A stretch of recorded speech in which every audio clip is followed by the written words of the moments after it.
السلام عليكم مشاهدي قناة طب حدقة، مرحبا بكم.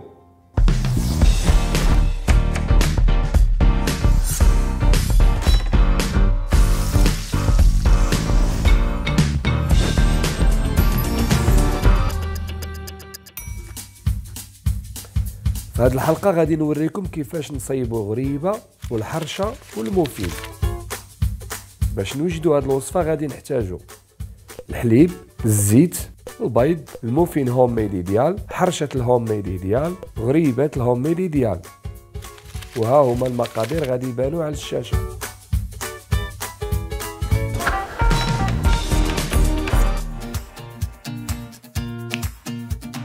خوي خنيشات غريبة الهوم ميد في البول وكبي عليها الزيت، ومن بعد خلطيها بالباطور وكوريها بهذا الشكل وحطيها في الطاوة ودخليها للفران طيب 25 دقيقة على درجة 180.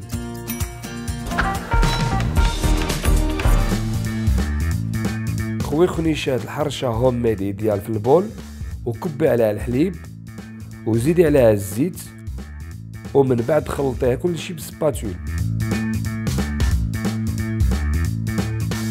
من بعد قرصيها بهذا الشكل مع السميده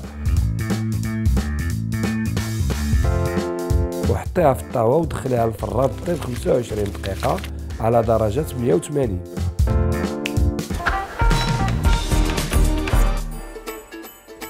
خوي خنيشات موفين هوم ميد ايديال في البول وكبي عليها الزيت وزيدي عليها الحليب وجوج بيضات،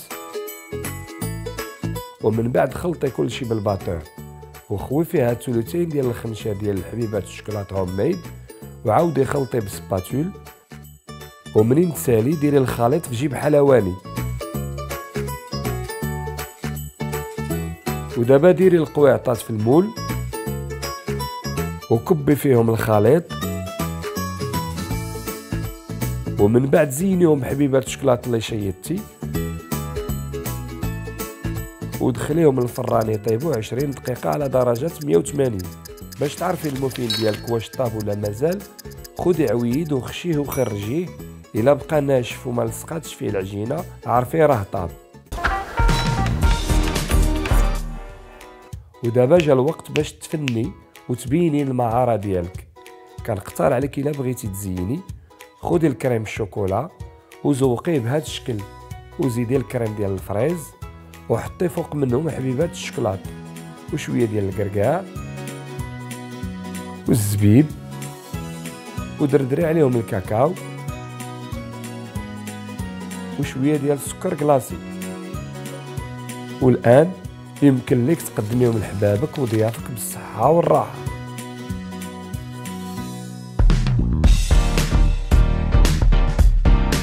كنتمنى هذه الوصفه تكون عجباتكم، جربوها وبارطاجوها مع احبابكم. شاركوا معنا في القناه، ضغطوا على الجرس وتابعونا في الفيسبوك. الى اللقاء في الوصفه الجايه.